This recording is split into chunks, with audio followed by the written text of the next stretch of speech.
Okay, all right. This is how this goes, huh? Okay. Let me see. Let me hit this on you. What we gonna talk about?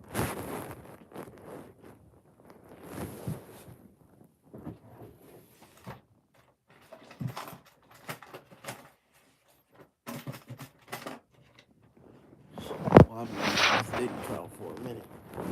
Can he do it? We don't know.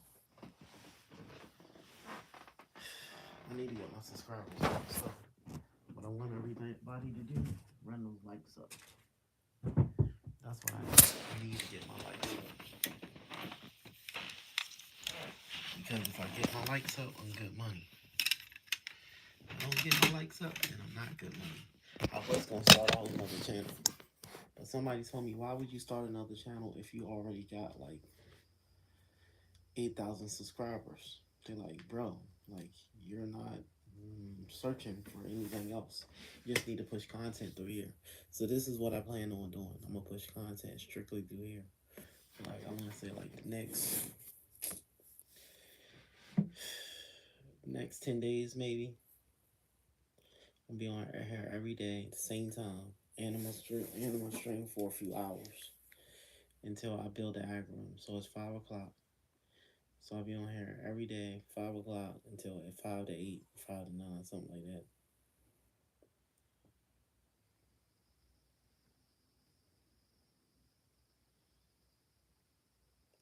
Well, I'll tell you.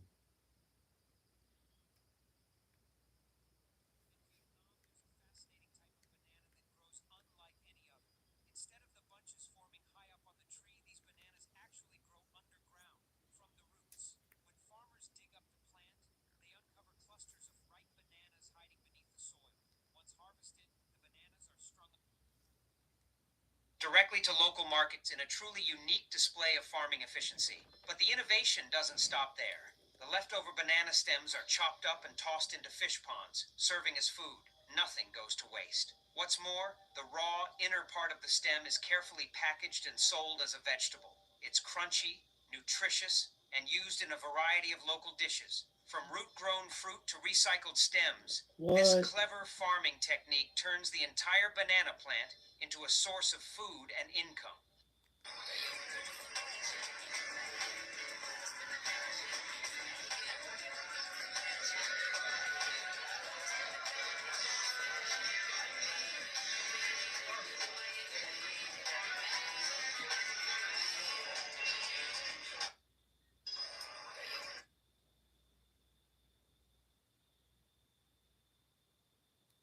I'm telling you.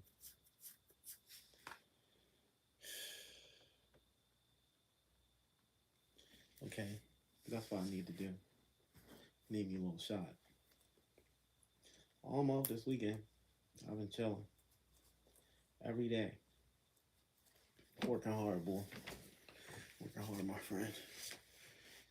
Up here. Doing what I gotta do. I got like 10,000 subscribers and shit. I need to get to 10. I got 85. I got about 8,500. I need to get to 10,000 subs. So I'll be on here for about 5 hours, y'all. Bear with me while I get everything together. I'm not going to talk y'all to death today. Yes, I am. We're going to talk about what's going on in the media. Let's see. When I turn the TV on, what do I see?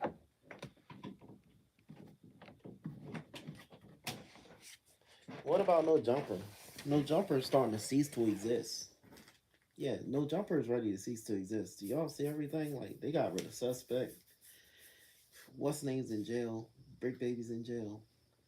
I mean, No Jumper might not be a thing in the next 2 years, maybe.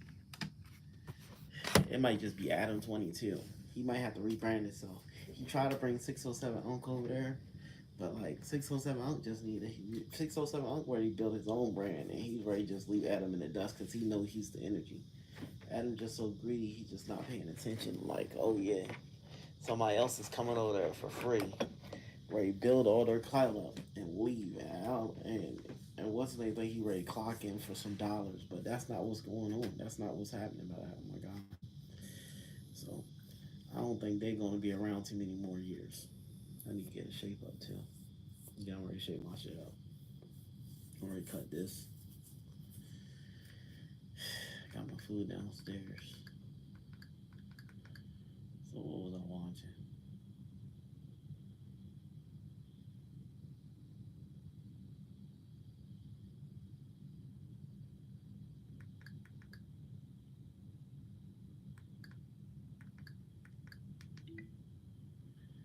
Let me see. Predator, Killer of Killers.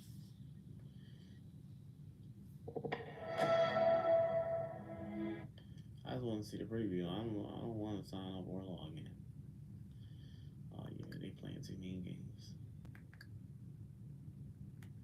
Yes, I'm sure. I don't want to see it. What we gonna watch, y'all? This is my setup. So I guess I'm gonna sit here and I'm gonna talk to y'all for about a few hours. I don't know. It's not wrong with a little bit of streaming going on. I'm gonna sit here. I'm gonna stream for a minute.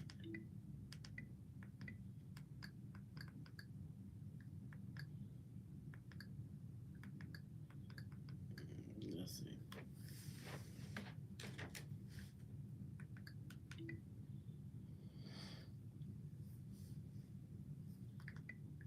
No, I want to watch TV. Watch YouTube.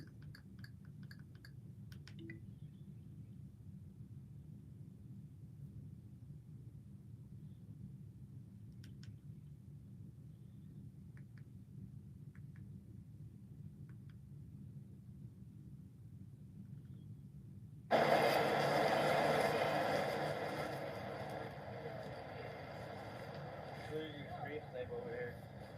Castanet.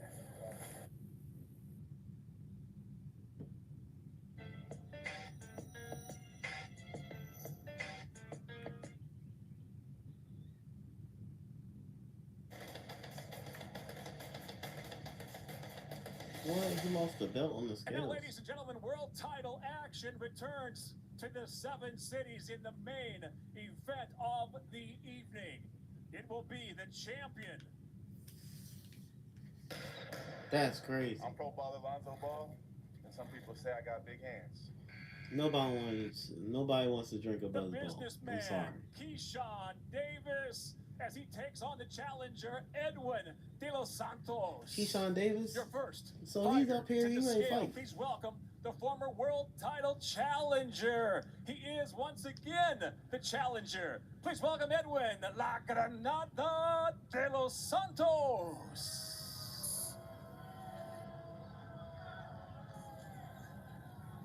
By way of Red Hook, Brooklyn, he's fighting out of the Dominican Republic. Official weights 134.7.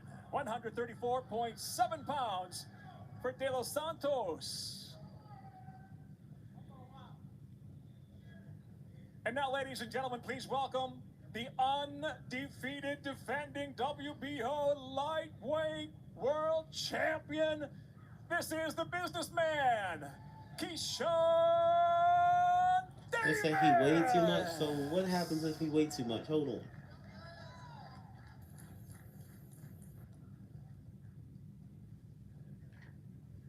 They need to speed this up. 9 of his wins by knockout, his first title defense. Official weight 139.3. 139.3 pounds for Davis. He weighed too much. Keyshawn Davis, the champion, coming in at 13-0 with 9 knockouts, going against the veteran Edwin De Los Santos, 16-2 with 14 KOs. The biggest difference here is really just the age gap. You know, they're very similar, each 70 inches, only an inch difference in their height, and a year difference in their age.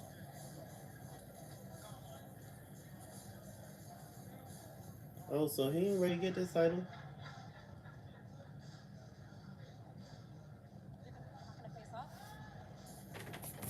Damn, I think he weighed too much. Hold Okay, up, they're y'all. not going to face off, but we will talk to first the challenger, Edwin De Los Santos.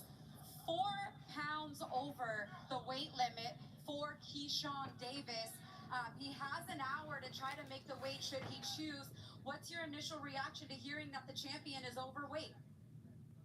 Perdió la primera guerra. Vamos para la segunda. He lost the first battle, and now we're going into the second one. He has an opportunity to try to make the weight. If not, the title will only be available for you to win tomorrow night. Any extra motivation for you now? Mucho más motivación. Se puso mejor ahora. A lot more motivation now. It got a lot better now. All right, well, you did your job. Congratulations. We'll see you tomorrow night. 2 years off, 134. Damn. Oh my God. He said, "Oh my God." Thank you so much. We're going to see if we can get Keyshawn now. Excuse me. I don't think that they're going to... Are they going to let him face off now? I was hearing no. Yeah? Okay, here we go. And then we'll talk to Keyshawn. Oh, they're saying no. Keyshawn, they're saying no. They can't face off. He ain't make the weight.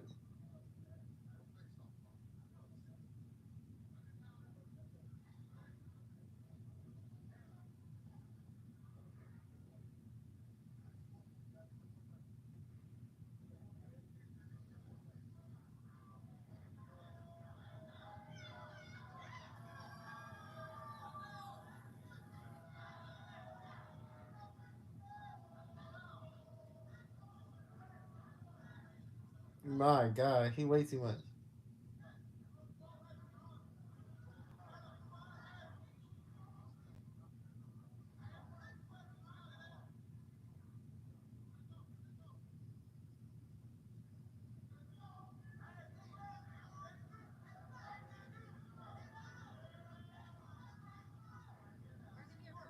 They really facing off.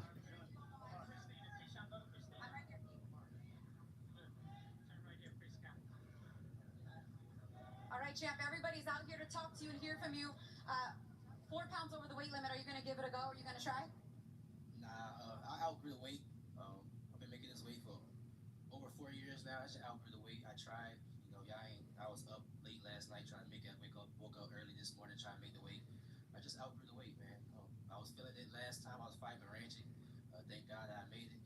Yeah, I don't know how I felt making it, but hey, it is what it is. All right, so you're not going to give it a go. Therefore, the title tomorrow night only on the line for Edwin De Los Santos. With that said, I presume you're still going to go in there and try to put on a show for all your fans that are going to come out and see you tomorrow night at the Scope Arena. I mean, for sure. That's what the businessman DB3 do. Like, That's right. Show, you know what I'm saying? Go handle business. You know, everything still go through as planned, but I'm pretty sure he'll still take the fight, and you know the show. That's right.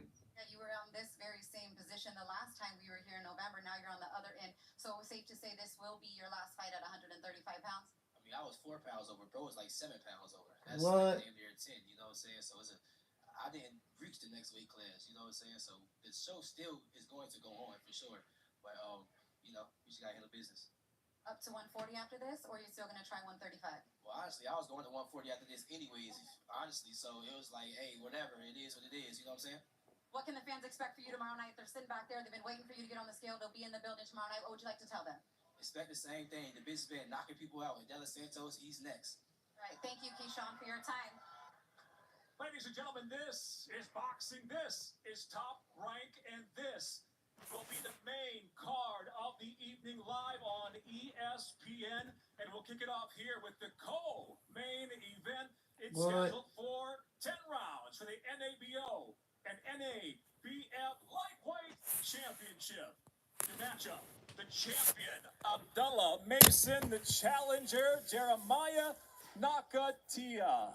Here is your That's first crazy. fighter to the scale. Would you please welcome the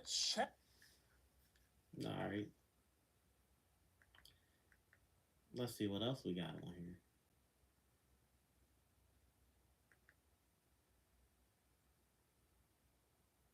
Hit it one time.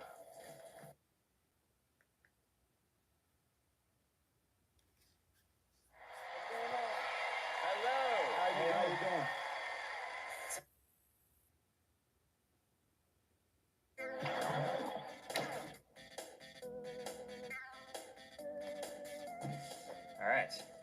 finally here.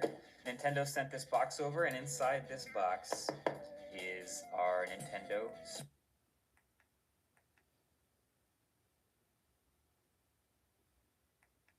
Oh yeah, he went to jail yesterday. He got indicted.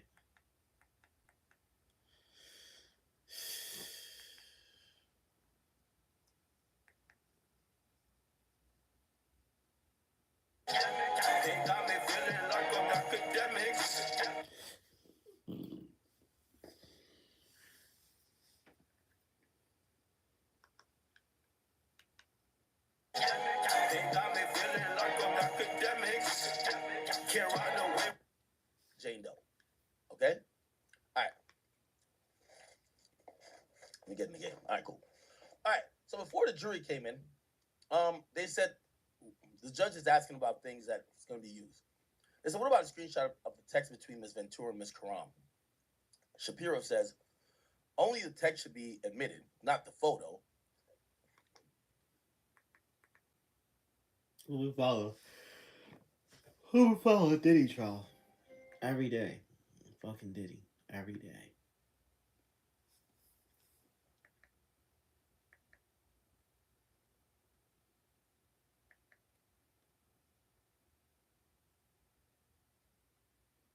Yo, Boosie, who's next? These are the words tattooed on the stomach of Marlo Mike as he serves his life sentence in the treacherous Louisiana State Penitentiary. Marlo Mike was the... Let me see. All American I need the seniors can audio. apply to receive the 2025 food card worth $900. was the man alleged to be Lil Boosie's hitman years back, when Boosie was on trial for murder and facing the death penalty. It all started when Lil Boosie got caught with a blunt in 09. Being his third offense for simple marijuana possession in Louisiana, he faced a possible 20 years. I've been given a hard road my whole life, bro. I got 10 years for third offense marijuana. 21 grams, 17 grams. A Baton Rouge native, Boosie first landed in prison back in 2009 after pleading guilty to a third offense marijuana offense and violating his probation. Once behind bars, the 29-year-old father of 8 is accused of hiring this man, Michael Loudon, to kill a man on the outside. Loudon, who's still waiting to go to trial himself, is expected to be a star witness for the prosecution. While Marlo Mike initially told police when he was arrested for murder that a guy named Michael Judson told him that Boosie wanted Nussie stamped out for dissing him in a song. No, but as for the Boosie incident, the so-called beef with me and Lil Boosie, I ain't got no beef with Boosie because I talked to him. I talked to him maybe 4.5, 5 months ago at the airport. I flew in from Mexico. I got a call that he was getting off the airplane. He was on his way to Baton Rouge because I knew somebody on the plane. I said, damn, this is the perfect time about to go catch the little nigga while he by himself. Right. Where ain't no entourage, just me and you know. Now, he wasn't acting like no pussy or nothing. You know, he stood up like a man. He talked to me. So that's sort of hearsay evidence in the first place. If Judson didn't testify that Boosie personally told him he wanted Nussie dead. But Michael Judson's been killed at that point already himself. So really, it's like somebody saying Kaiser Sose with Lil Boosie as Kaiser Sose told me to do it. Kind of meaningless. But remember that every time you think of Boosie's case, it basically started with the 17-year-old multi-murderer telling police he heard Boosie wanted someone killed, so he did it. That's so frightening that someone would do that, and it's frightening in a way that Boosie got charged with such vaporous evidence. Several hundred people will arrive in downtown Baton Rouge tomorrow. 12 of them will eventually be selected to hear the murder case against Baton Rouge rapper Lil Boosie. The suspected murderer went on to tell detectives that after Nussie was killed, he spoke with the white renowned rapper who said, "Ghost told me you hit that boy. I like that." Now, the police had this to say. They heard from all sources that there was a beef between Boosie and Nussie. Quote, word on the street was that Boosie would pay 25 grand for Nussie's execution.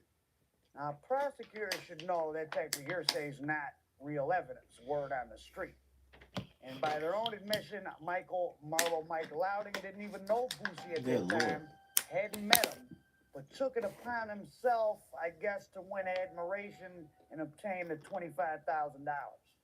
His lyrics I have heard he won didn't him get several 25 notable grand. I awards, heard, but those same like, lyrics allegedly, are part of what they said that he only got prosecutors plan to use $2,500. against Boosie as they try to convince a jury he orchestrated a murder Damn, for that got hire some from muscle, behind too. bars, claiming words in his songs allude to murder and money. There's not a rap artist, a hip hop artist alive who raps gangster rap that does not use these terms. The rapper's legal team is headed up by Jason Williams, a defense attorney from New Orleans who's well known in legal circles there. So again, Marlo Mike did not even know Boosie when he killed Nussie. So how is Boosie being charged as a conspirator in his homicide?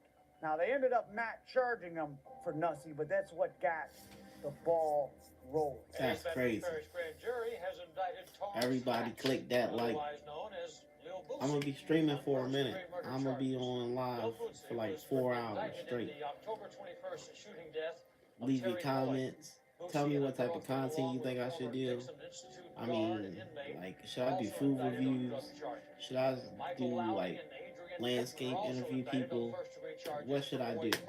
I'm like, I'm trying to get into this content game, but I really need to like establish myself a little bit. I'll be busy, so I'm like, yo, bro, like, I'm gonna get a couple dollars off here. But that Mike didn't even know Lord Boosie willing, at this point. if it's In the possible Lil for Boosie the saga, universe. accused triggerman Marlon I'm like, Mike bro, Loudon what am I took the doing? I got witness all stand these today. subscribers. Both sides spent the but I day don't grilling use it. Loudon about a series of police tell me interrogations subscribers recorded in I the got? days following the 2009 shooting of Terry Boyd. You would think that I could have like 1 million worth of content, like, later but I one they'll don't. talk Like, about but I'm in a minute. definitely trying to But get you my could foot easily into make this the because case, which it's something that I apparently really want to Boosie's do. lawyers did at the trial, because as So, we know, Boosie was found not I don't guilty, care that what you Marlon do, Mike was just a hit that crazy like button kid because it's doing free. murders. And if in his head he thought Boosie, that was a way to get in good with Boosie, was the most popular man in Baton Rouge, that didn't make Boosie guilty of murder. Fame and fortune bring out strange behavior in people. Mike thought there was nothing valuable about himself except that he was a killer, and maybe he offered that service to Boosie without Boosie asking. Good 6 Lord. homicides, 8 people indicted, and Boosie not convicted. Late news just coming out of the courthouse downtown. Deputies had arrested a man they say threatened to kill East Baton Rouge Parish District Attorney Hiller Moore. It's tied to the ongoing murder trial of local rapper Lil Boosie. Deputies say a man used his Twitter account to send a message this weekend that said, quote, "I got a sniper rifle for Hiller Moore when he walked out of the courthouse," end quote. Deputies say they located the Twitter account, got a photo of the suspect, and found him sitting in the courtroom where the Good rapper's Lord. trial is going on. They did show the interrogation tape during court today. Everybody and that there hit are that two like. tapes. One was where Michael Loudon says that there are 3 people that went to Terry Boyd's house and did the shooting. And the second tape, he then implicates himself, saying that he, in fact, shot Terry Boyd. But then during questioning repeatedly over and over from prosecutors, he then changed his story and said he did not kill Terry Boyd. And he says Mr. Hatch, Torrance Hatch, did not pay him to do so. In fact, what he told the courtroom during some of those tapes, he says he was told that by the DA and police that they wanted Torrance Hatch in this case, and he says this is what they told him. He says told him that Torrance Hatch was the man he wanted. He feared that Torrance would come after him for his own death as well. He clearly said, I had him in there for nearly 11 hours, and then Ms. Cummings said, no, it was just 10. Still a long time for somebody to be sitting there not being able to use a restroom. And then he says, let's get it straight. Let's get it straight. You've come a long way, dog. So clearly there was some coercion. Add to that the fact that he tells him that witnesses put you there. Nobody's going to believe you. And he said, important to know that he lied about all that. He is lying to coerce this 16, 17-year-old kid into confessing to 6 homicides. There were also told that there was no physical evidence that placed him there, but that Loudon was told that by the detective who was questioning him. So a lot of questions going Good back Lord. and forth, and Loudon simply says he didn't do it, that being the state's star witness. So we'll see what happens in the case from here. After Loudon's testimony in the trial against Boosie, a police sergeant took a stand and denied making any threats towards Loudon. And Loudon, because Loudon, Marlo Mike said that he had been interrogated for hours and hours on May 14th and May 17th. And during several hours on the stand, the cop, a cop named Johnson, repeatedly denied telling Marlo Mike that Boosie had put a hit out on him, because that's what Marlo Mike said. But in the videotaped confession, Marlo Mike is distinctly seen exclaiming, "Dude wanted to kill me, he's out now," on the camera. So the jury seems to thought the police could have told Mike Boosie was planning on having him killed, and that was a way to scare Mike into keeping Boosie in jail to save himself. What would you do in that situation?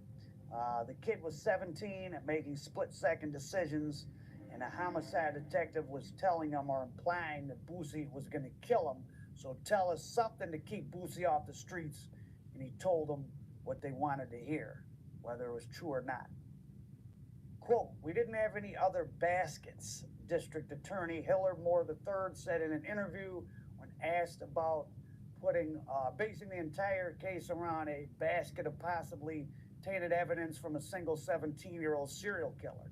So they gave it a try and ran Boosie through the murder trial just to see if they could get lucky, basically. Prosecutors alleged that Marlo Mike's string of murders that you might think were associated with Boosie, but he was only charged with the one, started with the Nussey guy. But after he was sentenced for the case he was eventually found guilty in, the district attorney dropped the first-degree murder charges in the Nussey slaying, as well as in some other murders, because there really was no evidence other than his confession, which might have been tainted by the police.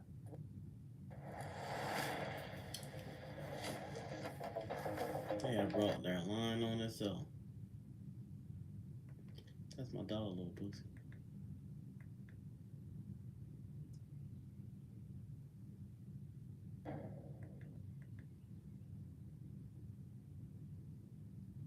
Well, people living in an Oakland Drive apartment complex say that they're being forced out. And they tell us they are not getting any answers from property management. What? Well, people living in an Oakland Drive apartment complex say that they're being forced out. And they tell us they are not getting any answers from property management. 11 Live's Molly Oak is live outside of the Bolden townhomes. Molly, where do things stand right now? Well, Cheryl and Faith, one woman told me that her stuff was just thrown out of her apartment without her consent and without any warning, even though she says she's been paying rent. Questions. It is an atrocity. Concerns. And it is uncalled for. Residents saying they're living in hazardous conditions at Bolden townhomes in Atlanta. The living conditions here are horrible. The roof caved in on us while we was in that room sleep. It's a lot of shooting, a lot of drama. Today, residents told 11 Alive they were evicted, even though they say they've been paying rent. Some adding they never received a formal lease. I knocked on the office door, no answer, but I did find this, a City of Atlanta notice of violation noting dumpster overflow and garbage all around the property. Waste is all over the place, all over the property. One tenant tells me the sheriff's office showed up with paperwork calling her a squatter. Squatters don't have keys. But residents say they can't get answers from property management. There's been no accountability. There's been no one here to tell the landlords that this is an unjust living situation and tenants should not live in these type of conditions. I walked through one of the apartments. Neighbors say this person just moved out and this is what's left. Councilmember Jason Dozier issued a statement this morning saying he's deeply concerned by the allegations. It says, in part, I stand with the tenants in calling for transparency, accountability, and a swift, coordinated response from the City of Atlanta, including our code enforcement agencies, housing officials, and legal partners. No one should face eviction or live in squalor, especially when they have fulfilled their obligations as tenants. Until then, people like Treyana Griffin. There's been no electricity for like 3 days. I got my 2 boys in there. We've been having to use a grill to cook food. I don't really have no family to help. Are left wondering. What am I gonna do next? Damn. Now, I just got a response from property owners about 30 minutes ago. They sent me a statement saying, in part, that over the past several months, they've faced several challenges at this property, including unauthorized occupancy, utility theft, and damage to units. The issues, they say, have created difficult and unsafe conditions for legal residents, team members, and the broader community. Now, they went on later in the statement to say that they are working with law enforcement and said they are working actively to stabilize the property, improve conditions, and engage residents who meet their leasing requirements. Reporting live, Molly Oak, 11 Live News. All right, the property management got just people making living that there. response in the last 30 minutes. Thanks a lot, Molly. And we did look into it and found that the management group has had some other legal issues in the past facing similar claims, including a case from April where a plaintiff sued for the bathroom ceiling collapsing in on them and causing them to be injured. One thing I noticed is that Damn. You in there taking that shit, and this whole ceiling just falling on you. Ain't that about a bitch? Houston, Texas is a city where everything's big. From cars and rims to rappers and their chains, it's a city that's had an enormous influence on hip-hop's evolution. What? Let me see. Houston, Texas is a city where everything's big. Trap Lord From Ross. cars and rims Let me tell you something about Trap Lord. Trap Lord be coming with that shit. to rappers and their chains, it's a city that's had an enormous influence on hip-hop's evolution. From early pioneers like the Ghetto Boys, DJ Screw, to the guys that brought the unique Houston sound all the way to the national mainstream in the mid-2000s. However, these days that influence is often overlooked, as other sounds like trap and drill have taken over the airways. But Houston's influence is still there for those who know what they're looking for. One of the more obvious examples being the stuff that you can seemingly find in every modern rapper's double cup, while another example being one of the biggest moguls the rap game has ever seen, who's helped launch the careers of some of the biggest artists of today, while also influencing the industry from behind the scenes with an iron fist. But Houston itself has gone through some major changes, as the city that was once relatively safe compared to many other major cities where large street gangs had begun to form years earlier, has turned itself into one of America's gang capitals, which has also influenced the music scene. One of the main faces of the Houston rap scene being the loud and flamboyant Sauce Walka, whose music carries the legacy of Houston's old sound, rooted in syrup, slabs, and screw tapes, while also showcasing the raw, aggressive energy of a new generation shaped by gangs, street politics, and social media warfare. Unfortunately, Sauce Walka's life and career would almost come to an end when he was shot in the leg during a recent targeted attack in Memphis. Rapper Sauce Walka was shot in the leg in Memphis just this past Saturday. Another man was shot and did not survive. Tonight, Memphis police say they've identified 21-year-old Jaden Dandridge as the shooting suspect. A warrant has been issued for Dandridge's arrest. While another rapper, Say So P, who was part of Sauce Walka's TSF record label, was also killed at the scene. This being yet another dark reminder of how increasingly blurred the lines have become between music and the streets of modern-day rap. So in this video, we're going deep into the H-Town underground, from the city's gang and music scenes to the major players in the streets, studios, and boardrooms who shaped them. If you want to watch my videos uncut and extended, go to patreon.com/traplawross, where you can get those for just $2. Also, you can now watch my new drops on Spotify, so go search me there. Here's the video. It's October the 16th, 2017, a sunny Tuesday afternoon in southeast Houston, and Sam Johnson, a 53-year-old handyman, is just trying to make an honest living by fixing up a house on London Street, having no idea that in less than 10 minutes, he'll be caught in the crossfire of a war that's been raging on for years. A stolen blue Mazda speeds down the block, and before it even comes to a stop, 4 gunmen inside begin firing. The car crashes into a ditch, but the shooters don't miss a beat. They jump. Come on, y'all stay right here. You're gonna make me something to eat real fast. I'll be back. Out, still shooting, before carjacking a woman, holding her baby, and making a getaway. When the smoke clears, Sam Johnson is dead, an innocent man killed in the gang war he had nothing to do with. A conflict between 2 Houston gangs that had already claimed over 50 lives since 2011. Sam Johnson's murder was about to expose something that would shock even federal investigators, because by 2017, Houston had become home to over 20,000 gang members and 400 different gangs. But to understand how Houston became a battleground where innocent handymen get caught in the crossfire, we need to go back to the beginning. Now, most people think Houston's gang problem started in the 90s with the explosion of crack cocaine, and in some ways that is true, because while some other major cities had been dealing with large street gangs since the 60s, 70s, or even earlier, in Houston, such gangs were still largely non-existent. However, the seeds of Houston's gang empire were already planted in the 70s and early 80s. At the time, Houston's black communities were dealing with the same problems plaguing urban America everywhere: poverty, segregation, and a lack of opportunities that pushed young men towards the streets. As a result, small neighborhood-based crews would begin forming in neighborhoods like the 3rd Ward and Fifth Ward. They were nothing like the organized gangs we know today, but the foundation was being laid.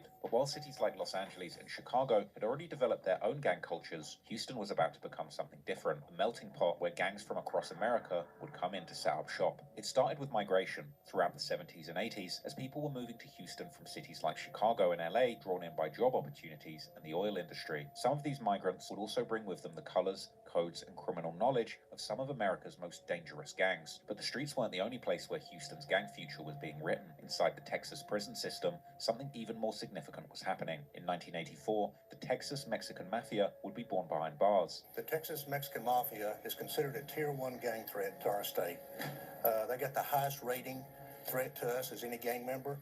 The East Los Angeles-based gang with connections to Mexican drug cartels is run like the military, according to the FBI.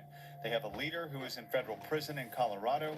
They have a constitution, and you must kill someone to get in, and you don't get out until you're dead. And a year later, the Aryan Brotherhood would make their Texas presence known too. While throughout the 80s, a prison gang called Tango Blast was forming as a protection group against the more established gangs like the Texas Syndicate. It was a gang to help people home because the other gang members were recruiting people and letting them go stab somebody.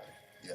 Catching more life sentence, catching 30, 40 years more, just, tell them you gotta go stab this dude. You don't even know this dude. They just tell you go stab him. Texas prison gangs may seem somewhat disconnected from Houston's streets, but here's the thing about Texas. It's got one of the largest prison systems in America, and Houston, being the biggest city in the state, is where a lot of these gang members end up when they get out. By the mid-1980s, there was a perfect storm brewing in Houston, where the small neighborhood crews provided the foundation, and the prison gangs provided organizational blueprints, while migrants bought the cultures and criminal enterprises of America's biggest gang capitals. Added Houston's strategic location, perfect for drug trafficking, sitting right between Mexico and the rest of America, and all the ingredients for an explosion were set to take place. But just like in other cities in America, where the gang problem hadn't yet gotten out of control, nobody in Houston seemed to understand just how big that explosion would be. By 1988, Houston had 23 gangs with 333 members, but just a year later, in 1991, that number had exploded to 103 gangs with 1,098 members, a 230% increase in just 3 years. On Monday night, City Under Siege reporter Sherry Martinez will begin a special report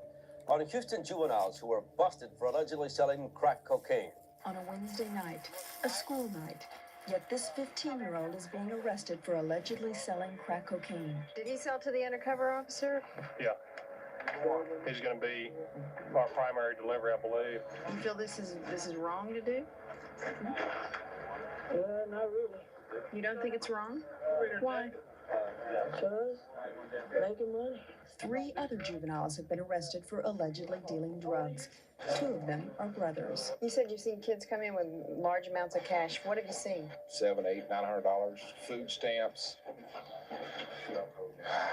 the Gucci pants. This 13-year-old says he's sold crack for about a year, making $150 a week. What do you buy with that money? Clothes, give money to my mother and stuff. The Department of Justice took notice, sending investigators to figure out what the hell was happening in Houston. Their assessment was damning. These were young, immature, violent, and loosely organized groups, motivated mainly by the profits of drug trafficking. They would classify Houston's gangs into 4 categories: criminal street gangs, identity gangs, racist gangs, and bizarrely, satanic gangs. Though the last one was probably more about the satanic panic hysteria of the 80s rather than actual devil worshipping happening on the block. But what made Houston more different from other gang cities wasn't just the numbers, it was the diversity. Houston was becoming what people would start calling the Third Coast, a gang battleground positioned perfectly between the established gang territories of Los Angeles and Chicago. Like I mentioned earlier, the gangs that set up shop in Houston brought their full organizational structures with them, and what happened next turned the city into a battlefield unlike anywhere else in America. The first wave came from Los Angeles. Blood sets like the 5'9" Bounty Hunters and 5'9" Pyrus established their territories, the Bounty Hunters repping their red and black colors and 5-point stars, while the 5'9" Pyrus rep the color red and 5-point crowns. Their main enemies, the Crips, would also make a lasting impact on Houston, starting with sets like the 5'2" Hoover Gangster Crips who would establish their presence and bring with them the colors blue and orange. The orange was traditional for all Hoover sets, and this was the same organization that would later put a 13-year-old kid named Maxo Cream on in their set, a decision that would eventually change how Houston gangs operated forever. Meanwhile, Chicago's influence arrived with the Gangster Disciples and Black Disciples, these folk nation organizations bringing their own criminal organizations to Houston's streets. But Houston wasn't content to just host out-of-town gangs, and the city would also birth some significant homegrown gangs, like the Southwest Cholos, who emerged as a powerful Latino gang, while the Fifth Ward Circle represented the neighborhood loyalty that had existed long before any colors or codes arrived. By the 2000s, authorities were tracking gangs across Houston's sprawling geography. The South Side became home to the Third Ward crews, with 103 gang, various Crip and Blood sets controlling everything from Sunnyside to South Park. The suburb of Alief became a stronghold for Latino gangs like the MS-13 and the Southwest Cholos, while the North Side saw Acre Homes, Independent Heights, and Homestead developing their own gang territories, and the East Side became prime real estate for gangs like the 5'2" Hoover Crips around Clinton Park and Federal Road. The 2000s also saw a shift that would change everything about how these organizations operated. Like in many other cities, the predominantly black gangs in Houston began moving away from traditional gang structures, forming what can be better described as neighborhood cliques. Right now, Houston, you have neighborhoods, you have cliques. You could have a blood and a Crip right next to each other putting in work, because it's all about the clique and the hood that you are from. These cliques brought together members from different gangs, even traditional rivals, who were now united by geography rather than colors. Bloods, you had a lot of Crips, some Vice Large, GDs, MS-13s. One person. We aren't for everyone. We are for those who have spent a lifetime cultivating their taste. We are for those who know. The difference is Gaggenau. So you're working too much. I actually started running. I'm impressed. You must have better knees than I do. Gotta keep up with the grandkids. Tom, the only way I'm running these days is if I'm being chased. Nuance Audio is the new invisible hearing solution built into your glasses. Hear what you see comfortably with open ear speakers. Nuance Audio, in tune with life. Morning. Happy wedding week. You have a lot on your plate. Let us know how we can help. Maybe someone could help me write my wedding vows. How about this? I, Anna, take you, Eric, a man whose daughter is a little demon thing with an obnoxious accent. What is taking so long? We wouldn't want to be off schedule in it. My bachelorette party will be good bonding for everyone. You two are called to be family. Yeah, right. Don't remind me. You've walked in each other's path. You learned a lesson that may serve you again. Okay, that's enough. You were very much on. One more thing. Right over there is a QR code that you can tip me with. Change the hearts you know are wrong to reach the place where you belong. Oh my God, what is happening? Okay, it's who am I? It's me. It's Mom. If you're me and I'm you, then who's that? I'm Grandma, sweetheart. Last time we convinced everyone that we were each other until we switched back. I didn't want to be a part of this family, and now I'm part of some dodgy family curse. And I'm the eldest. As teenagers, we have no power. But as adults, we can break our parents up for good. All you have to do is reunite her with her first love. Very good. Lip your hair. Good. Big moves. Bite your lip. Not your top lip, your bottom lip. I know what this is. You're having a stroke. No, I just need to go to the bathroom. I was really bad at that. So bad at that. Any other ideas? Let's just get back out there. Otherwise, he'll think I'm pooping. Too late.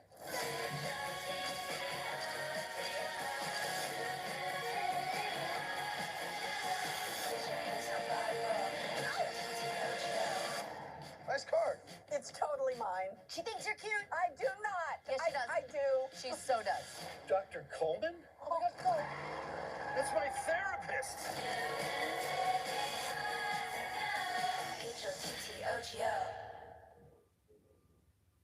The person who embodied this new approach was Maxo Cream. After getting put on by the 5'2" Hoover Gangster Crips at just age 13, Maxo would learn the traditional gang system firsthand. But by 2007, when he formed the Cream Click Gang, he took a completely different approach. The Cream Click gang brought together members from everywhere: Bloods, Crips, Vice Lords, Folk Nation sets, and even homies from the suburbs, showcasing the new Houston model in action. For years, the Cream Click would operate successfully, mixing criminal enterprise with Maxo's rising music career. But in 2016, federal agents would raid their operation, busting them for shipping marijuana from California to Texas through the mail. Authorities seized thousands of pounds of drugs, thousands of pills, and numerous guns. Tonight, pounds of pot, piles of pills, guns, body armor, and stacks of cash as well. Now, all of this was seized in a drug sting against a group that calls themselves the Cream Click Gang. And among the 8 people arrested, a Houston rapper. Investigators say these men were using boxes just like this to ship drugs all the way across the country. What they didn't know is that they were being watched the whole time. Maxo beat the case, but it showed how even the small neighborhood cliques weren't safe from the law. While Maxo was dealing with federal heat, the clique model would spread all across Houston in ways that were much more violent. As the neighborhood-focused approach that worked for mixed crews like Cream Click was also fueling deadly territorial wars between rival blocks. The 100% Third Ward Gang and their rivals, the Young Scott Block, had been feuding since 2011. Both were what authorities called exclusively local and hometown groups, fighting over specific blocks in the Third Ward and Sunnyside areas. What made this conflict particularly vicious was its personal nature. This wasn't about colors or national gang affiliations, it was beef between neighbors, where geographic proximity bred intense hatred, and that hatred was turning Houston into a war zone. By 2017, this single conflict between 2 relatively small gangs had claimed over 50 lives. The violence had become so routine that innocent people like Sam Johnson were getting caught in the crossfire during broad daylight shootings. Well, during a bond hearing in July for a so-called gang-related murder in Southeast Houston, HPD Police Detective Adam Bach disclosed in court there have been more than 50 deaths since 2011 related to that gang war. This was just one feud. Federal authorities were tracking much bigger threats operating all across the entire state. Threats that weren't just running operations from Houston streets, but also from behind the walls of Texas prisons. While everyone was focused on what was happening in the streets, the real power was being consolidated behind bars, where the Texas Department of Criminal Justice houses around 20% of inmates who are identified as gang members. We're talking about one of the largest prison systems in America, and inside these walls, gangs don't just survive, they thrive, recruit, and run criminal empires that stretch far beyond the prison fences. The biggest player in this system is Tango Blast, with an estimated 17,000 to 19,000 members statewide, all while lacking a centralized command structure. Instead, they operate as loosely affiliated crews based on cities: Houston Tango, Dallas Tango, and San Antonio Tango. However, this wasn't always the plan. Tango Blast formed in the 1980s out of pure survival, as Texas prisons were dominated by established gangs like the Texas Syndicate and Mexicanemi, and new inmates needed protection. But what started as a defensive alliance against these older, more organized prison gangs slowly evolved into something much more powerful. The decentralized structure that began as a weakness became Tango Blast's greatest strength, because when law enforcement takes down a traditional gang leader, the whole organization can crumble. But with Tango Blast, there's no head to cut off. Over time, Houston would become the crown jewel in this prison empire. The city's proximity to the Mexican border made it perfect for drug and smuggling operations. The massive Harris County jail system became a recruitment hub, and when Tango Blast members got out, many settled in Houston, bringing their prison connections to the streets. But Tango Blast wasn't the only prison gang in Houston using the city as their base. MS-13, originally from El Salvador, would also discover that Houston offered everything they needed. The city's large Latino population provided cover for their operations. The port and highway systems made trafficking easy, and the proximity to the border meant easy access to their Central American networks. By 2018, law enforcement classified MS-13 as a Tier 1 gang threat to the entire state of Texas. They were involved in drug smuggling, human trafficking, and trafficking, and while their numbers in Houston might have been relatively small, their reputation for brutal violence was massive. Other prison gangs like Hermanos de Pistoleros Latinos and various factions were also using the Texas system to recruit and organize. The Harris County Jail became more than just a place to hold suspects, it became a networking hub where gang members from different organizations could meet, plan, and coordinate. The prison-to-street pipeline was creating sophisticated criminal enterprises with international connections, prison-based leaderships, and street operations that could adapt faster than local law enforcement could respond. Gangs offer protection to vulnerable inmates, but that protection comes with a price, a lifelong loyalty that continues long after release. And the gangsters running these operations were about to become some of the most infamous criminals in Houston history. On top of that list, is Shaquille O'Neal Richards. Not that Shaq. This is a man who authorities describe as the leader of the 100% Third Ward Gang and someone the Department of Justice calls one of the worst of the worst. In 2023, federal prosecutors would indict him for ordering the 2017 murder of Sam Johnson, that innocent handyman from our opening story, right from his prison cell, showing the level of organization and influence that this guy pulls. However, these individual gangsters, as dangerous as they are, represent just the tip of the iceberg, because when we start looking at the body counts from some of Houston's gang wars, the numbers become almost incomprehensible. In 2021 alone, Houston's murder rate hit 473 homicides, with gangs linked to a substantial portion of these killings. But Houston's story isn't, of course, just about gangs and violence, as while the streets were being consumed by territorial wars and federal investigations, another side of the city was quietly building something that would change hip-hop forever.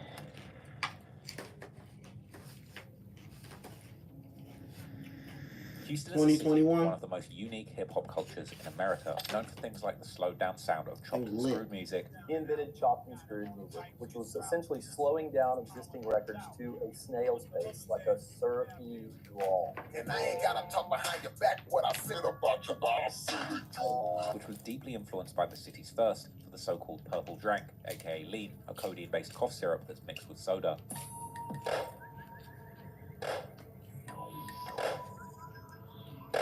New York, them, they drink, you know what I'm saying? West Coast known for their weed, you know what I'm saying? Houston, we known for our thing, you know what I'm saying? This is lean oil. Something gonna put you to sleep, man, on your ass if you drink too much. As well as candy-painted slabs swanging down the boulevard, playing music from the massive custom speakers poking out of a popped-out trunk. However, before Houston became known for its distinctive style, which would eventually even take the city to the very top of the rap game for a period of time in the mid-2000s, it started from very humble beginnings. Just like most other southern cities that took their time to catch up with the rap scenes of cities like New York, the birthplace of hip-hop, and Los Angeles, the birthplace of gangster rap, but when Houston did finally catch on, it came out with force, in many ways pioneering the sound of the South. This is mostly because of one group, the Ghetto Boys, which was originally founded by three members, Raheem, Sire Jukebox, and Sir Rap-A-Lot, who's the brother of legendary Houston rap mogul Jay Prince, who we'll discuss more later. However, the group would go through some significant changes during the mid-80s, and would eventually be formed by four members, DJ Ready Red, Scarface, Willie D, and Bushwick Bill, who would go on to make a national breakthrough with their 1989 album, Grip It, on that other level. The album would receive significant underground buzz and caught the attention of legendary producer Rick Rubin, who would then take many of the songs from the album,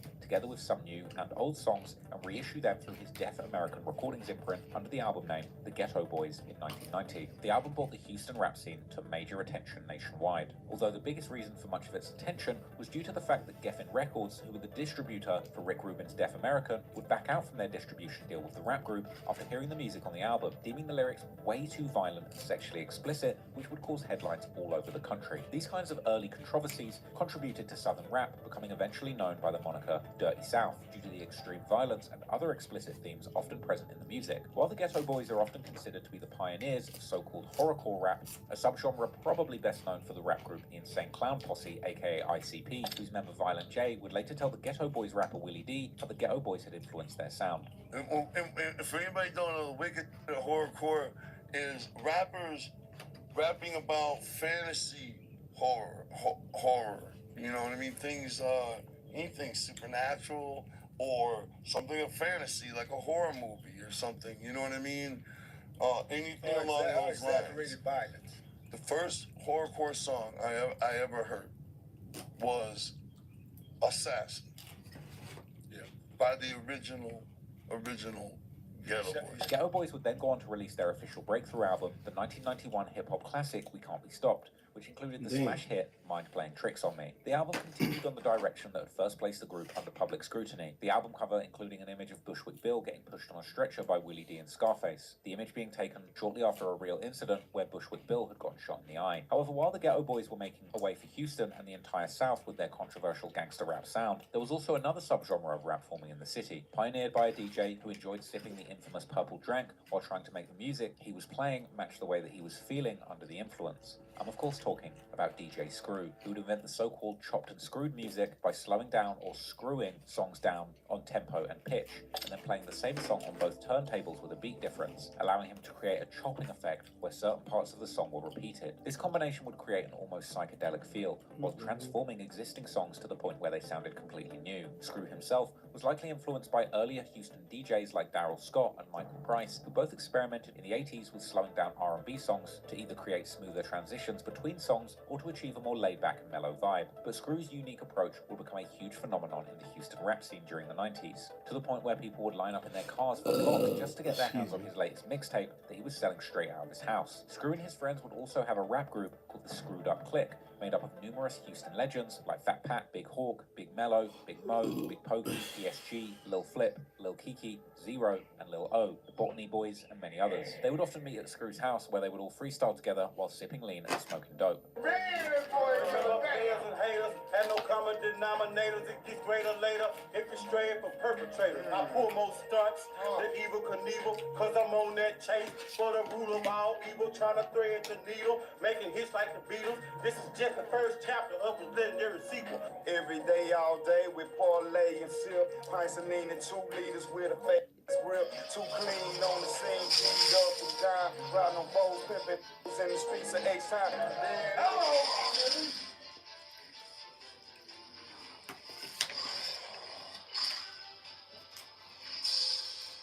I'm on fire, man. They better leave me alone. He on fire. Going down.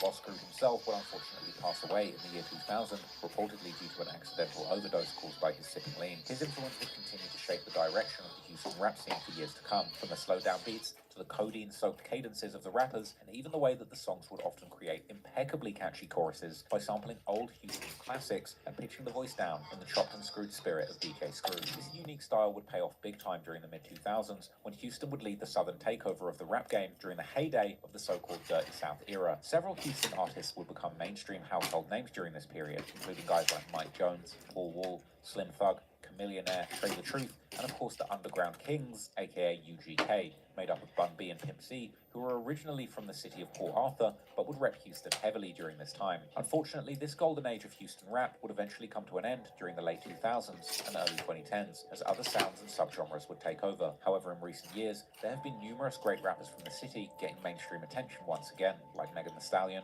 Travis Scott, and Don Toliver, just to name a few. But the noticeable difference is that while these rappers sometimes rep their city in their music, they're all very different stylistically, these styles usually having very little to do with the unique sound that first made Houston popular. However, there are also some artists who merge the old-school H-Town flavor with modern energy, most notably Source Walker and his TSF label, who have injected a rawer, more gangster edge into Houston's classic formula, turning the city's slow-rolling tradition into something much more volatile, but more about that later. However, there's one element of the Houston rap scene that seemingly never went out of style, but only continued to spread its influence across the country. And I'm of course talking about the infamous Purple Drank. Because while Houston's unique sound may have faded from the charts, the culture of lean quietly crept into hip-hop's bloodstream, stating a whole generation of rappers, one double cup at a time. Of course, it's nothing new that drugs influence music, but the influence of lean on not just the sound of rap, but the hip-hop culture more broadly has arguably been so expansive for the past 2 decades that it's difficult to quantify. Whether we're talking about the slowdown of tempos and the birth of the so-called mumble rap, or the subsequent SoundCloud era that followed, where the lean's unholy union with another central nervous system depressant, Xanax, allowed the rappers to lose their final brain cells and produce something truly magical. Or the birth of the more melancholic trap sound that often focused on pain, numbness, and addiction, where lean was almost like a gateway drug to cheaper and more potent opioids. But unfortunately, lean has also caused untold damage in its wake, with the Houston rap scene alone having seen numerous people lose their lives due to overdoses and other health complications caused by this purple devil, including, of course, as already mentioned, DJ Screw, but also Screwed Up Click artist Big Mo, who died due to a heart attack that was likely caused by the combination of obesity and overindulgence. Man, Big Mo look like His nickname, Dave after all, Blunt. being Bar Baby, Bar being the name of an old pharmaceutical company that used to produce some of the bombest syrup of all time. And then there was, of course, the tragic death of Pimp C, who was found dead inside of a hotel room in LA only a few months after Big Mo's death. His cause of death being ruled a combination of sleep apnea and accidental overdose on lean. In the current era, where rappers are seemingly snorting pills that may or may not be laced with fent right before before sliding on their ops, dying off one of the weakest opioids around may seem like an unlikely way to go, but even if you don't end up overdosing on it, you may just end up going bankrupt. Because particularly ever since the authorities started clamping down on prescription codeine cough syrup due to the negative headlines in the mid-2010s, the supply of this purple nectar has become increasingly low, while the prices have become sky high. And while around 2013, a rapper like Chief Keef paid about $600 for a pint of cough syrup, which was already considered to be a very high price, only reserved for one brand, Actavis, the gold standard of lean.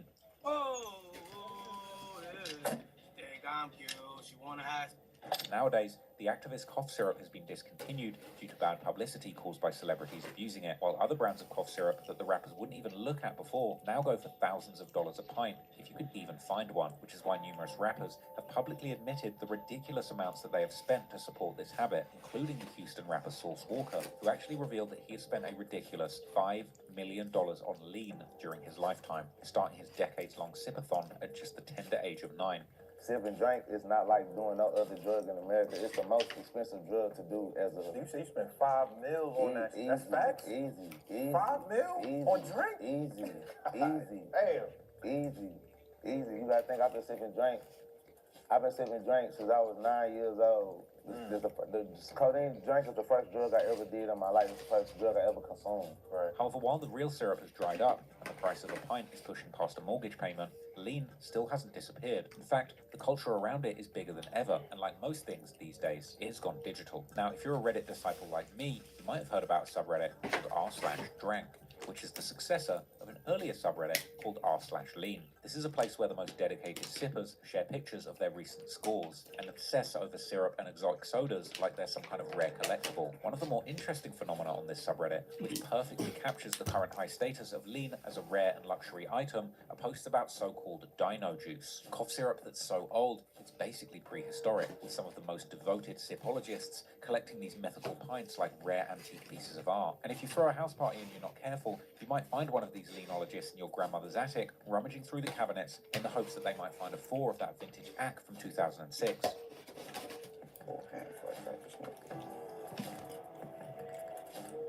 It's Baird, older than you. Still purple.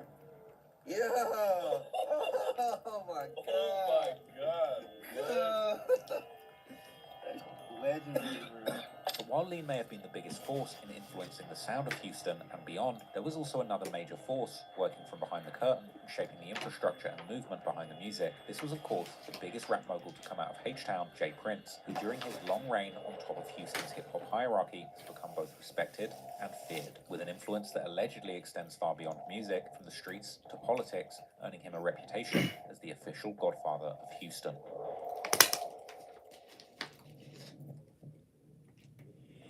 James Prince, better known simply as J. Prince, was born on the Halloween night of 1964 in Houston, and he grew up in the city's notorious Fifth Ward, also known as the Bloody Nickel due to the area's reputation, as covered in National Geographic's Drugs Incorporated series.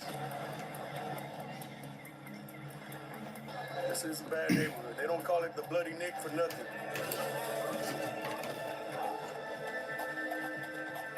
There's always something going on, you know. I mean, you know, gunshots, you know, majority gunshots. You're a newcomer, you know, it's just like having a pet bull. And he wants to be a territorial.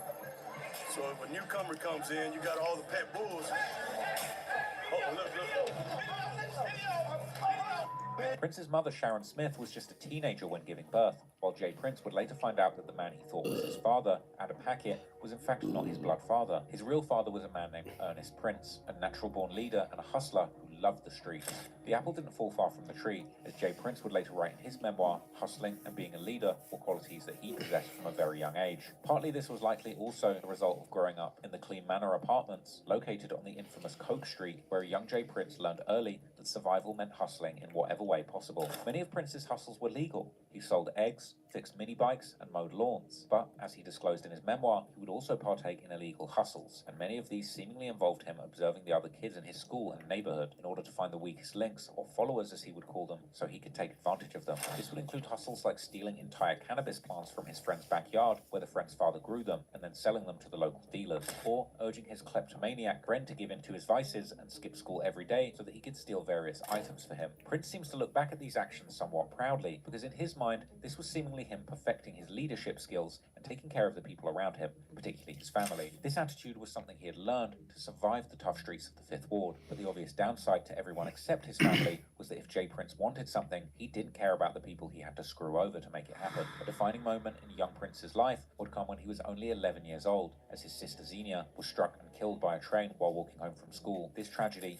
shattered his world, but it also crystallized his purpose. During their final conversation the night before her death, James had promised to buy their mother a house, while Xenia had planned to get her a vacuum cleaner. Now he'd realized he would have to fulfill both promises, which meant he had to hustle harder than he ever had. After high school, Prince tried the 9-to-5 life, but quickly realized he was built for bigger things after he would get laid off from his work at a bank. After this incident, Prince realized that working for someone else just wasn't for him, as he never again wanted to feel like he wasn't in control of his own destiny, and so Prince jumped back into the streets, determined to make it by any means necessary. By the age of 21, he'd already made his first 100,000 in the streets, and the following year he would invest his money also in a legitimate business, buying an abandoned building and transforming it into a car lot. And in order to help his little brother Thelton out, who only had two passions, rap and the streets, he would also build a recording studio in his car lot to try and keep his brother out of trouble. By 23, Prince had already kept his childhood promise of buying his mother that house, while also securing a 30-acre ranch for himself. However, Prince knew that the walls were closing in on him. He had made enemies in the streets and was under a constant fear that the feds would take his street operation down. He knew that if he continued on the path he was on, eventually he would be either dead or in jail. And the last nail in the coffin was Prince finding out that his own mother, the mother that he had done everything for, was stealing from him to support her drug addiction that she had hidden from him for years. After this, Prince dropped his mother's last name Smith and took the name of his biological father, Ernest Prince, and so J. Prince was born. He would begin to spend a lot of the time at the studio with his brother, finding it the one place where he could actually relax. Prince had been watching New York labels dominate the music industry, monopolizing southern radio stations and clubs, while local talent stayed locked out of their own market. The hustler in him saw an opportunity that others were missing, a chance to flip the script and build something that could change the entire landscape of southern hip-hop. So Prince decided to make a hard financial decision. He would leave the streets behind him and go fully legal. And in 1987, Prince would found Rap-A-Lot Records, named after his brother Thelton, whose rap name was Sir Rap-A-Lot. To begin the label, he signed his brother and two other artists, Raheem and Sire Jukebox, under the group name Ghetto Boys. As mentioned earlier, the Ghetto Boys lineup would end up going through some major changes during the 80s, which even included Prince kicking his own brother out of the group. But ultimately, the quartet, made up of Willie D, Bushwick Bill, DJ Ready Red, and Scarface, would make a major breakthrough under the revised name Ghetto Boys, introducing a raw southern sound that would plant seeds for a massive independent movement across the region, while also inspiring other southern moguls like Master P and Birdman to follow Prince's blueprint. But J. Prince's empire wasn't built on music alone. It was constructed on respect and allegedly fear, a system that would later earn him a reputation that's not that different from the reputation infamous Rolling 60s Crip Big U had garnered on the West Coast. During the 90s, Prince's power in Houston and beyond grew exponentially, and coming into the 2000s, he was not only invested in the rap industry, but also other avenues like boxing, where he would manage such athletes like Floyd Mayweather and Roy Jones Jr. However, Prince could also be seen with some more questionable company, like the New York Kingpin, Kenneth Supreme McGriff, and the Chicago gang leader Larry Hoover. And soon, one of the first major glimpses into Prince's possible dark side would appear, as national news would report how the DEA had ended an investigation into Prince that had already resulted in 20 convictions of other suspects. After California Congresswoman Maxine Waters had intervened and wrote to the U.S. Attorney General Janet Reno claiming that federal agents were targeting Prince due to racial prejudice. The DA would ultimately continue the investigation, but no charges were ever brought against Prince, and to the contrary, the DEA agent in charge of the investigation would years later be convicted on numerous charges, including stealing money from suspects, falsifying government records, and committing perjury, which raised a lot of serious questions about the investigation against Prince and Rap-A-Lot. However, J. Prince's legal troubles wouldn't end there, and another major incident took place in 2007 when studio owner Ronald Bookman filed a lawsuit against him. Bookman was the owner of Studio 7303, one of Houston's premier recording facilities where A-list artists like 50 Cent, Timbaland, and Missy Elliott laid down tracks. The studio was raking in good cash, which made it prime real estate in Prince's home turf. The trouble began when Bookman struck what seemed to be a straightforward deal with Prince. Bun B, one of Rap-A-Lot's biggest stars, would record a feature called Wrong for Dat for Ronnie's artist JV in exchange for a substantially discounted studio time. It was a win-win for both parties. Ronnie got a valuable feature from an established artist, while Prince got cheap access to a high-end studio for Bun B's 2005 album Trill, which would end up going gold. Everything was moving smoothly until Warner Brothers came knocking with a potential deal for Bookman to start his own label. But the moment Warner began showing interest in Bookman's operation, Prince would allegedly backtrack on the Bun B feature deal, seemingly seeing Bookman's plans of starting a competing label in Houston a problem that required dealing with. According to Bookman, Prince managed to derail his deal with Warner, but then in January 2007, Ronnie got word that Prince wanted to meet to make things right. Thinking he was walking into a business negotiation, he rolled up to a gym that was owned by Prince. There, Jay Prince would lead Bookman to a weight room where half a dozen associates were posted up waiting. The conversation got heated real quick, and then Prince allegedly gave his boys the signal. What followed was a vicious beatdown that left Bookman with severe injuries, after which Prince would allegedly ask him if he was done going against him or if he wanted to go to war. Instead, Bookman went to law enforcement, and after the investigation, a grand jury upgraded the charges against Prince from misdemeanor assault to felonious aggravated assault, carrying up to 10 years prison time. For a hot minute, it looked like Jay Prince might actually be facing some real consequences for his actions, but Prince's legal team would pull off some magic tricks, and by July 2008, prosecutors dismissed all charges, claiming Ronnie had credibility issues and had allegedly admitted to various financial crimes during his deposition. Ronnie's attorney called it a blatant attempt to eliminate competition in the Houston rap and hip-hop music business through use of threats, intimidation, and violence. But even with that, the case fell apart. Once again, whatever the truth might have been, Jay Prince walked away unscathed. But in Houston's music scene, it would send a clear message. There could only be one king, and testing his authority could carry some serious consequences. Meanwhile, by the late 2000s, Jay Prince had also seemingly perfected the checking in culture in Houston, the same system that Big U used to run LA, where any artist bold or dumb enough to enter Houston without showing proper respect would learn the hard way. Production in the hood. That's how we do it, man. South Flight, baby. GB running this movie set in the hood. Come on out here. Coming out here and checking in with GB, getting these movies done. You better know. This dude is crazy. Anytime you want to do movies in the hood, just check it in. We can make sure it's done. Movies, videos. But if you don't check it in, oh well. Check it. This dude is crazy. He's trying to say like he is the same person as Big U is, knowing that Big U's been indicted. Why would you do this? White people just culture vultures all the way around the board. He talking about I just reported. Now you live in America. Somebody whip you, you gonna be sad. But you live in America now, so you wanna play them games, huh? Alright. They gonna make you feel it. Only in America, bro. This is not London. We're gonna check you in, all right. And perhaps no incident better illustrates his reach than his alleged power play with Jay-Z. During a 2020 Drink Champs interview, Prince flexed about how his network would call him the moment Jay-Z's private jet touched down at Houston's airport, claiming he knew exactly when and where the billionaire rapper was moving throughout the city. They convinced somebody from Paul Archie to go directly to Scarface without communicating with me. Okay, that doesn't happen. I mean, that's not the proper way. Okay, that's not the protocol. Okay. So the guy, when he got to the airport in Houston, I got calls that he was in the airport, right? Okay. I mean, imagine this. I like that. I always know shit when you land. You know what I mean? Because it's that deep, right? According to him, Jay-Z checked into a hotel but didn't check in with him, a violation that apparently didn't go unnoticed or unpunished. A long story short, right? Long story short, he pursued his situation, right? And he was in a Ritz-Carlton, from what I hear. And it didn't go well for him because he didn't do protocol-wise. Wow. That's all I want to say about this. Jay-Z would never respond to these claims publicly, which only validated Prince's version of events in the streets. And if the man who went from crack dealer to billionaire had to deal with Prince's system, then nobody was truly untouchable in H-Town. But by February 2023, Prince's tune had suddenly flipped, and during an episode of $1 Million Worth of Game podcast, he now completely denied the very idea, insisting there was no money in extorting people to check in. On the surface, it looked like Jay Prince was making an innocent pivot, but the timing might be telling a different story, as this interview came just 3 months after Takeoff's tragic death in Houston in November 2022, just when people were pointing fingers directly at Jay Prince and his family for what happened to the Migo rapper on his home turf. Jay Prince Jr. walked past him and was like, man, don't ask me nothing, no, because he knew what really happened, and he know Takeoff died on their watch, and he died because of some bullshit that y'all thought y'all could just punk this dude.